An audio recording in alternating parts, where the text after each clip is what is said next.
Good morning, Journey. It's good to be back with you. I was a traveling man last week. Ended up in Arkansas and then Wichita, Kansas to see both of my big kids. I don't know what it means for me to have a son that has been married for a year and a half and graduating from college next week, and then a daughter who is moving out of the dorm and into her first apartment. But surely it doesn't mean what I think it means. I don't know how I ended up here, right? But one of the beautiful things that I got to do last week was I got to attend worship with my daughter in her church, which actually happens to be a Nexus church plant. They are 7 or 8 years old. You're running about 130, 150 after COVID. Have their own building now, just really impacting the city around them. And a tornado hit their city this weekend. There are 30 to 40 homes right around them that are just completely destroyed. No one was killed, just a couple of injuries. And that church, I got off the phone with him, with David, the pastor, last night. That church is actively engaging the city around them. And I'm like, man, how can we help? And he's like, I don't know yet, but I'll let you know. So be looking forward to that. But it's just a beautiful thing to partner with the people of God all over the place, right? The kingdom of God is alive and well. Speaking of being alive and well, how about some donuts on Sunday morning? That would make us feel alive and well, wouldn't it? So here's the deal. Denise Cagliotti is our ministry and communications manager here at Journey, and she is helping us reset this ministry of coffee and donuts on Sunday morning. We have all the coffee you want. We do not have the donuts. And what she needs is for some people to raise their hands and say, yeah, I could help with that. I could come a little early on Sunday morning and shove sugar down people's throats. That'd be good. So if that is you, if you can do that, please see her and let's get this thing going. I can't wait to see the line of adults pushing children out of the way to get the donuts, because I know that's what's going to happen. Because,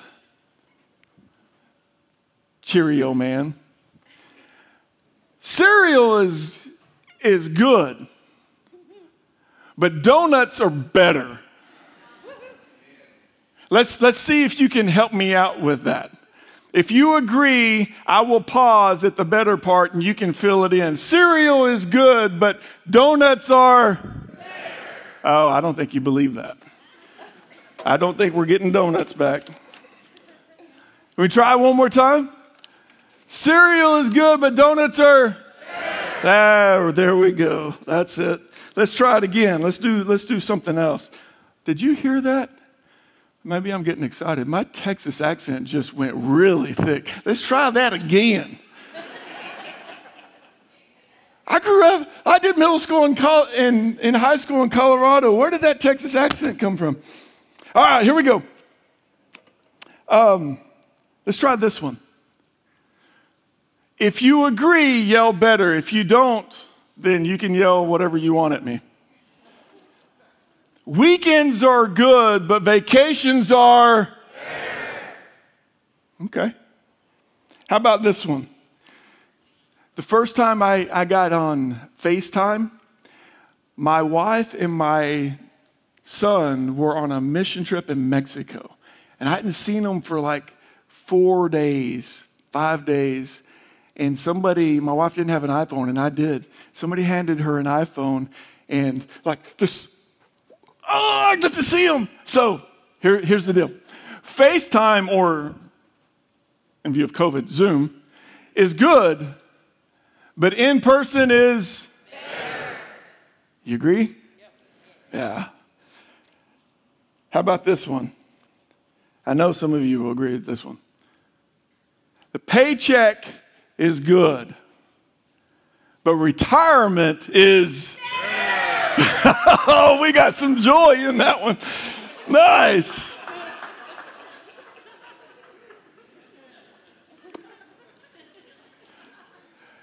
Here's the thing. Not everything that is good is great. Not everything that is great is perfect. This morning, I want to let you know that Jesus is perfect. This text that we read in communion describes him as the perfect high priest. Let's just jump in and look at what that means for us today. Hebrews chapter 5. Every high priest is selected from among the people and is appointed to represent the people in matters related to God, to offer gifts and sacrifices for sins. He's able to deal gently with those who are ignorant and are going astray, since he himself is subject to weakness. This is why he has to offer sacrifices for his own sins, as well as for the sins of the people. And no one takes this honor on himself, but he receives it when called by God, just as Aaron was. He's not yet talking about Jesus. He's describing what the high priest is in view of what I read during communion about Jesus being this perfect high priest. He's like, well, I need to make sure we set this and you know what this high priest is doing. He's assuming they do. He's writing to the Hebrews, right? Let's do that for a moment. Let's back up and make sure we understand what he means when he points to Jesus being this high priest for us. You first see the high priest coming into Israel at the very beginning of Israel being made into a nation in Exodus. Moses, through God, delivers the people out of bondage and slavery in Egypt. And he moves them into the wilderness. And in that moment, God starts initiating his people and putting things together. And one of the major things that he does is he calls Moses' brother, Aaron, and then Aaron's sons to be priests for Israel. And truly what that meant was they represented the people in matters related to God. Like they stood for the people when they approached God. That's what the role of the priest was. And when Aaron and his sons were set up to be priests, like it came with great pomp and circumstance. Like God was doing a big, big thing. And all of the people of Israel participated and watched this thing happen. He wanted them to know that something different is happening here. And you see instructions for quite a while in the middle of Exodus, like Exodus 29. You can go read some of that if you're interested. You see it begin to happen and it be initiated in Exodus 40. And it came with this. Aaron and his sons had to be washed. They had to physically wash the outside of their bodies for something, to show something spiritually was going on. They had to put on sacred clothes. Like take off their normal stuff and put on something very different. They had to be anointed in front of the people before God. And also consecrated. And with the consecration came this phrase, that your priesthood will continue through your generations. And we later see that their people from the Levites became the priesthood of Israel that did this for generation after generation. You see that in Deuteronomy chapter 10. This whole consecration piece, like this big pomp and circumstance, with what that means is that they were seen as sacred, holy. They were set apart for the work of God. In order for these guys to be consecrated, sacrifice had to be made. It was a huge part of this moment. And we see in the instructions in Exodus chapter 29 that the consecration, these sacrifices came with a couple of very specific things. One, a bull would have to be slaughtered in front of the people and blood thrown on the altar and just all kinds of things going on with it. And then 2 rams, 2 male lambs sacrificed, both as a food burnt offering as well as a sin offering. And the sin offering's ram's blood was actually put on the priests as well as the altar. This first time when Aaron and his sons were consecrated, it wasn't just this. That was done every time there's a new high priest in Israel. This first time was a 7-day festival in front of Israel where every day another bull was slaughtered and the blood spilled to mark what is going on with this. It was a big deal for them.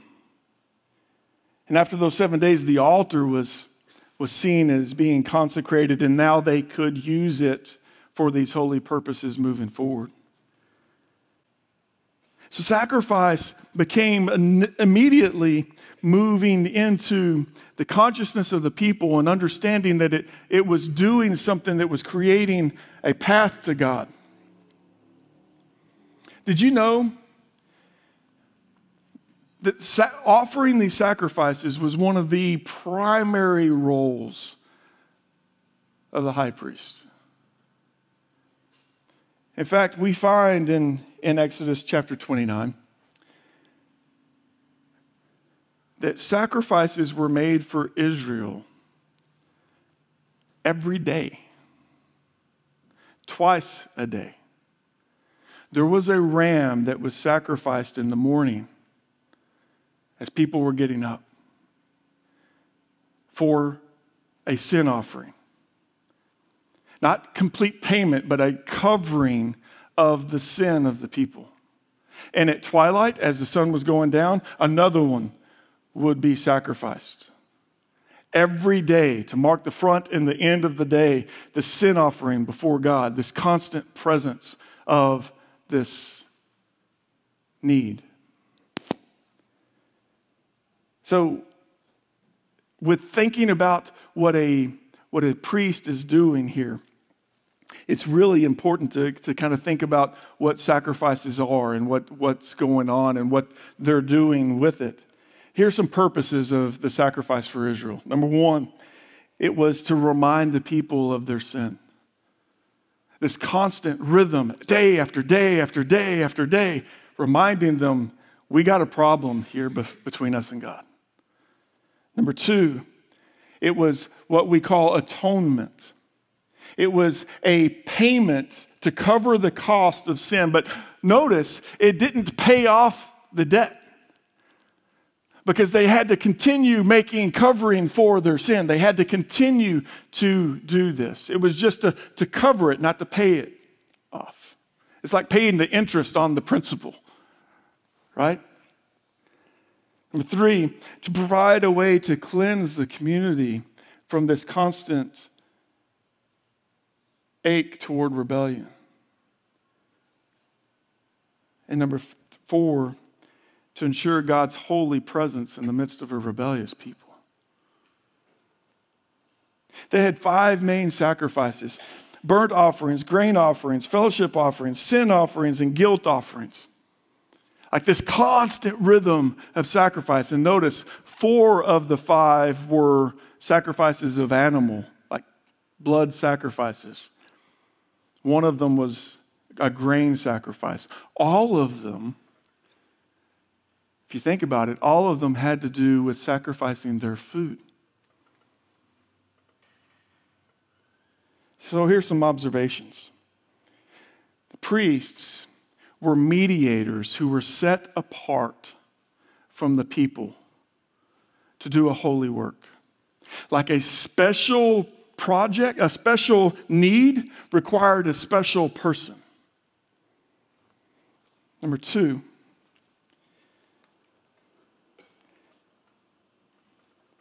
again, every sacrifice had something to do with food, which reminded them of their life source. Like when they sacrificed their food, they were giving up something that was extremely valuable to them. The rams that were sacrificed every day, they weren't goats. They weren't kids. They weren't little bitty things. They were full 1-year-old mature lambs that were valuable for their life source.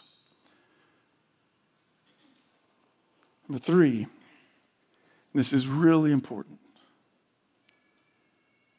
These sacrifices were not given to appease an angry God.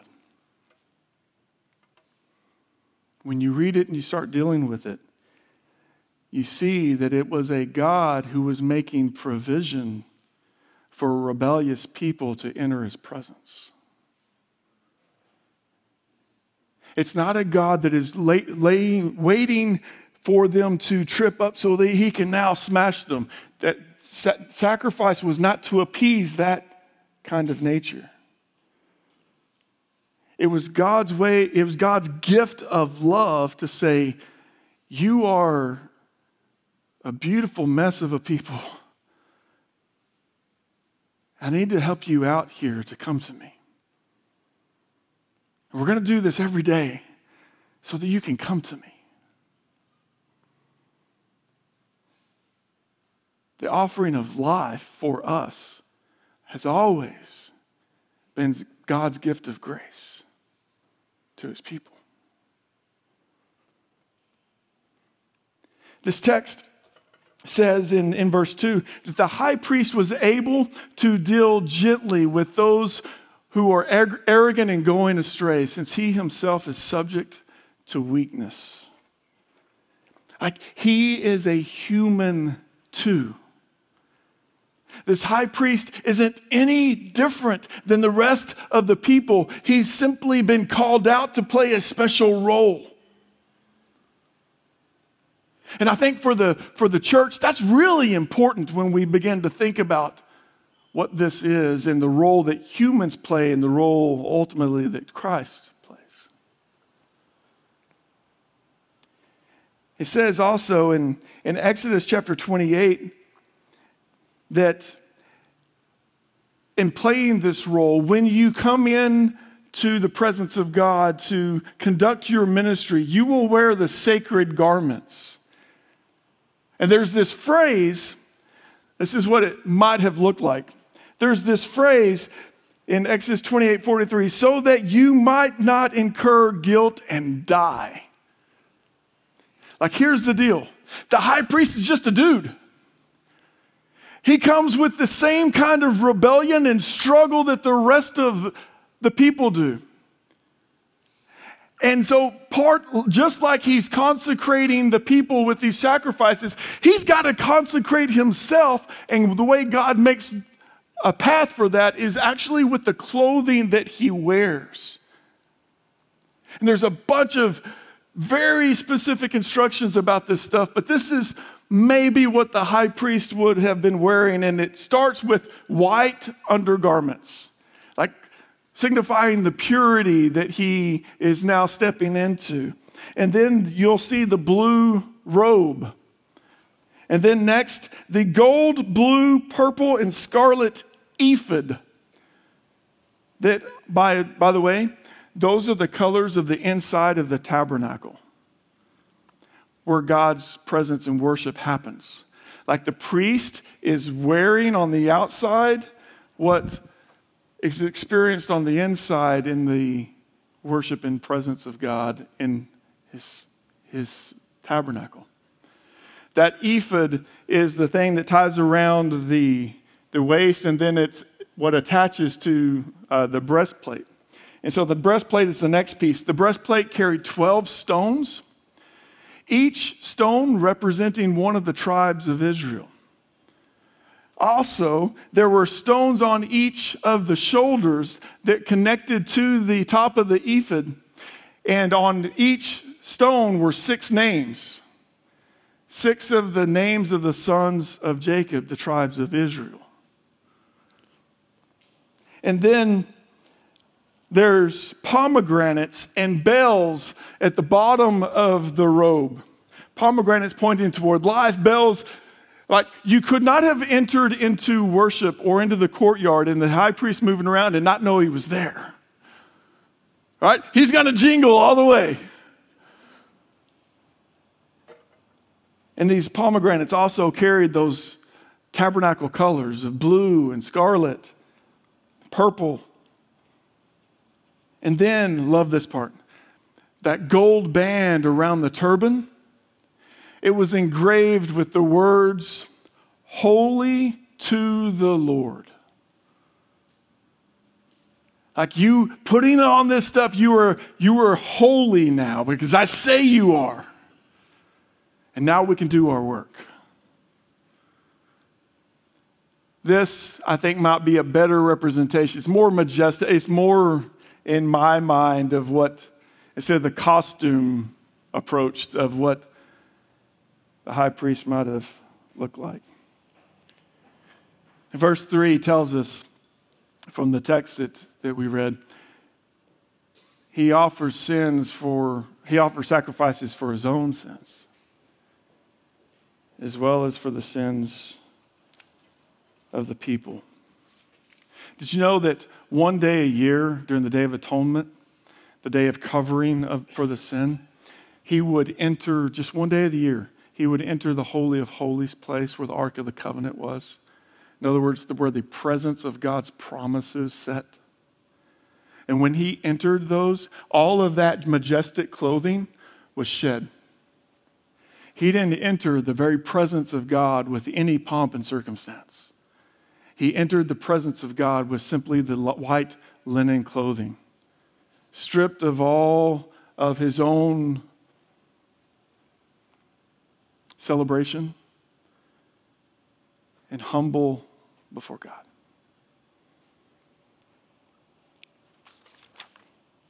This is the high priest that Israel knew. But what the Hebrew writer is telling us is that Jesus is better. Listen, we'll pick up in verse 5. In the same way, Christ did not take on himself the glory of being a high priest. But God said to him, "You are my son. Today I have become your father." And he said in another place, "You are a priest forever in the order of Melchizedek." During the days of Jesus' life on earth, he offered up prayers and petitions with fervent cries and tears to one who could save him from death. And he is heard because of his reverent submission. Son though he was, he learned obedience from what he suffered. And once made perfect, he became the source of eternal salvation for all who obey him, and was designated by God to be high priest in the order of Melchizedek. A couple of observations from this text. First, he addresses that Jesus is Son of God. And in that, he became something very elevated. He is quoting Psalm 2:7 in this text when he quotes this. As it has been said, today you've become my son, I have become your father. Psalm 2 is a psalm that God is speaking through a king to the kings of other nations, saying, honor the king of God. Because he is speaking and living and fulfilling God's purposes. And so the Hebrew writer grabs Psalm 2 and says, this high priest, like Jesus has become the Son of God, and he is king. He's pointing to a different kind of priest than Israel's ever seen. One who is king as well. And then in verse 6, he quotes another passage. He says that you have become a priest in the order of Melchizedek. It's a strange thing to just throw here. Melchizedek shows up in two places. He shows up in one little story in Genesis and then in a Psalm 110. So only other places in Scripture besides here that Melchizedek shows up. And his story goes like this. It's important to hear because of what he's trying to say about Jesus. The story goes like this. You find it in Genesis chapter 13. Abram, who's been called out to follow God, who becomes the father of Israel, right? Abraham, Isaac, Jacob, the 12 tribes in Israel. Abram is in the wilderness. His nephew Lot is following with him. They have become very rich. They both have all these lands or all these herds, and their people are fighting with each other. And Abram comes back and he's like, there's no reason for us to be fighting. Look in front of you. There's land forever. Lot, you pick, his nephew, Lot, you pick what you want and you can have it. And so Lot picks the best. He picks the land on the plain of the Jordan and goes east near Sodom. And Abram takes the leftover. Well, in chapter 14, there's a war that breaks out. 4 kings attack 5 kings, and the 4 kings win. That's all you need to know. WG might argue with me. That's all you need to know. So the 4 kings win, and they like conquer Sodom where Lot is living next to. And they take all the goods and riches from this area along with Lot and all of his people. And they carry him off into captivity. And Abram's like, you ain't doing that. Abram gets 318 trained men from his household. That tells you anything about how wealthy this dude was. And he's like, regulators, let's ride, right? Like he goes after these guys, these 4 kings, and defeats them with the 318 men and brings Lot back. Well, when he brings them back, along with all of their riches, the king of Sodom comes out to meet him. Basically saying, hey, dude, thanks for saving my city, right? And then there's another king that shows up out of nowhere. We don't know where he came from other than he was the king of Salem, which, by the way, Josephus says was the precursor to the city of Jerusalem. This king Melchizedek comes to meet Abram. And it is described in Genesis 14 that Melchizedek is the priest of God Most High, which means God, the God exalted, God of the highest. And he blessed Abram and praised God. And in this exchange, 1/10 of everything is offered. And then there's this beautiful back and forth. Melchizedek says, give me the people, and you keep all the stuff for yourself. Keep the riches. I want the people. And Abram turns and he says, I swore to Yahweh. He calls God by name. I swore to Yahweh. And then he uses Melchizedek's phrasing. I swore to Yahweh, God Most High, that I would not accept anything from you, so you will never be able to say, I made Abram rich. and then it's over. That story's done. You don't see anything from Melchizedek ever again until Psalm 110. Some observations real quick. Number one, Jesus himself quoted Psalm 110 that references Melchizedek when he was being challenged by the Pharisees about who the Messiah was going to be. So Jesus is grabbing this story and pointing to himself. Number two, the whole 1/10 offered of everything, this priest of God's most high, that practice was adopted by the priests of Israel from then on, once the priesthood was initiated. That's how the temple worship was taken care of and people were cared for.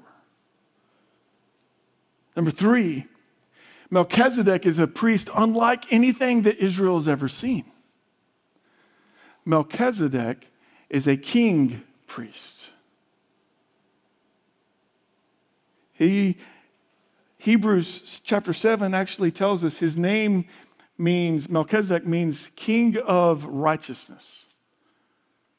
And he comes from Salem, which means peace, or he is the king of peace. You ever heard something that sounds like that before? The Prince of Peace? Hebrews 7:3 says that Melchizedek had no genealogy, beginning or end, and so he remains a priest forever. They don't know where, he just shows up out of nowhere and then disappears. So I guess like his priesthood just reigns. See, when the Hebrew writer points to Jesus as being a priest in the order of Melchizedek, what he's doing is he's saying that some of the things that we see in Melchizedek, you're going to see in Jesus. He is a type that we're looking at. However, Jesus is better. Jesus is going to be unlike any of the priests that you've ever seen in Israel, like Melchizedek was. But Jesus is better. Let me show you that real quickly. Hebrews 7:11. If perfection could have been attained through the Levitical priesthood, and indeed the law given to the people established that priesthood, why was there still need for another priest to come? One in the order of Melchizedek, not in the order of Aaron. Let's jump to verse 17. For it is declared, you are a priest forever. Here's our quote again. In the order of Melchizedek. The former regulation is set aside because it was weak and useless, for the law made nothing perfect. See, it didn't fix the problem, it just covered the problem. And a better hope is introduced by which we now draw near to God. Remember all the consecration and all the stuff, all the things that they had to do on a constant basis in order to even enter the presence of God? He's saying through this priest, all of that's different. You now get to draw near just as you are. Verse 23. Now there have been many of those priests since death prevented them from continuing in office, but because Jesus lives forever, he has a permanent priesthood, and he is able to completely save those who come to God through him, because he always lives to intercede for them. Jesus' sacrifice is different. One more. Let's continue. Verse 26.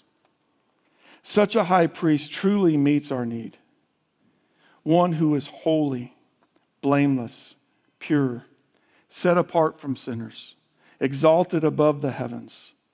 Unlike the other priests, he does not need to offer sacrifices day after day, first for his own sins and then for the sins of the people. Listen, he sacrificed for their sins once for all when he offered himself. For the law appoints as high priests men in their weakness. But the oath, the promise that you're a priest forever from Psalm 110 came after the law and appointed the Son who has been made perfect forever. Hebrews 8 goes on to tell us what's accomplished by this. We read this text in Easter, and you can look at it on your own. But he basically says that Jesus has entered the true tabernacle, not one made by humans. He enters, not one that's just a shadow of the real one. He enters the true tabernacle in the true very presence of God, and he always intercedes for us in that place. He has created a way where instead of one representing the people of God to God, you will now, quoting Jeremiah 31, you will now know the Lord yourself. His law will be written on your minds and on your hearts.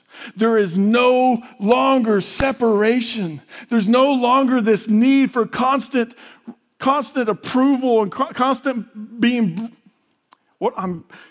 being brought back into God's word and presence. Like we are brought near. He says that that our forgiveness is given. Our wickedness is remembered no more.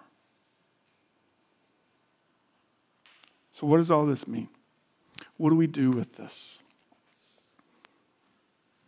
Here's what we do with this. It's my conviction, and I'll show you in just a second. It's the conviction of the Hebrew writer that good teaching, that good theology, understanding what God's up to, doesn't stop with knowledge. Good teaching, good theology creates becoming a new people. It's not about knowing more. It's about becoming more. And good theology moves us there. It creates that opportunity. Where we started this morning in communion, in Hebrews chapter 4, verse 14 through 16, he points to this. Like this is where he starts this whole argument about the priesthood. And he has two pieces of agenda, and I want to show them to you real quick. He says, this is what I want out of this. Number one, let us hold firmly to the faith we profess.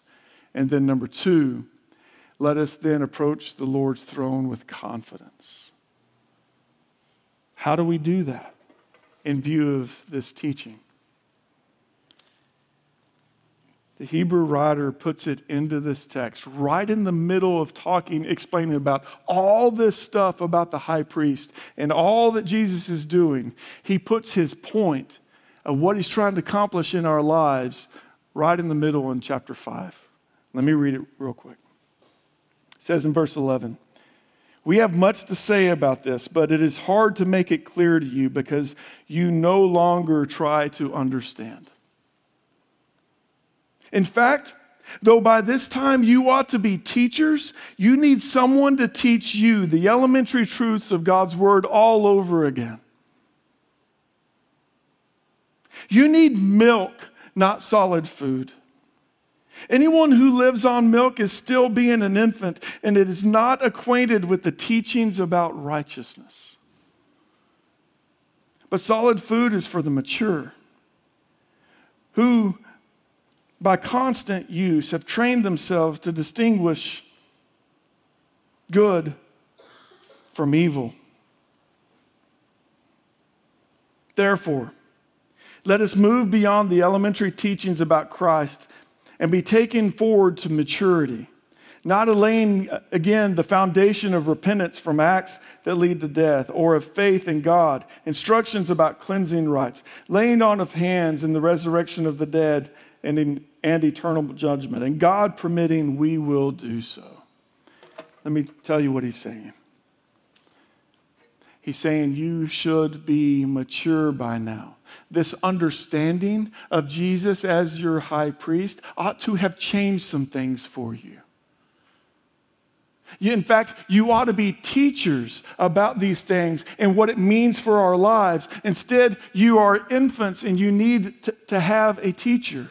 Instead of you feasting on the solid food of God, you still need milk. And then he goes on to leave no question. He defines what those things are, and here's how he defines it. He says, an infant is still focused on the information of the teachings. The mature is training themselves toward righteousness so that they will be able to distinguish good from evil. He gave us this picture of a baby versus a grown human being, and he's like, I thought you'd be grown up by now. Have a confession real quick. I sucked my thumb way too long. Like to the point where I was in 3rd grade and I asked my mom for help because I didn't want to be doing this thing anymore. And she painted my thumb with nasty stuff and it was repulsive. Like it got all over my food. I was broken like a day. Never did it again. The picture that Paul is painting is this. If all you're doing is gathering information about God, like being taught about faith, being taught about baptism, which is what he means when he says cleansing rites, being taught about the resurrection, and all you're doing is gathering this information, you're still sucking your thumb spiritually. Because it's not doing anything. Like it's okay for a kid to go to kindergarten still sucking their thumb. It might be okay for a kid to go into elementary school still sucking their thumb. It's not okay for one of my college kids to be sucking their thumb in their class.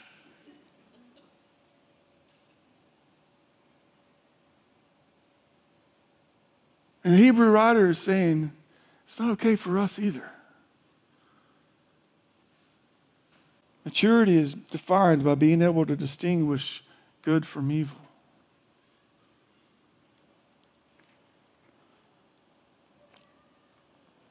I'm going to leave you with 2 points. We're going to pray and I'll bless you, or we'll move in. There is a response to this for every one of us. And the response that I want you to consider is this. In view of this high priest, who's accomplished all of these things, who's given us this access to God, who's allowed us to not have a representative other than himself, and us to boldly, with confidence, enter the throne room of God. Let's mature before his presence. By constantly pursuing him, learning to love what he loves and hate what he hates. So my question for you today is this. What unchecked evil have you left in your life?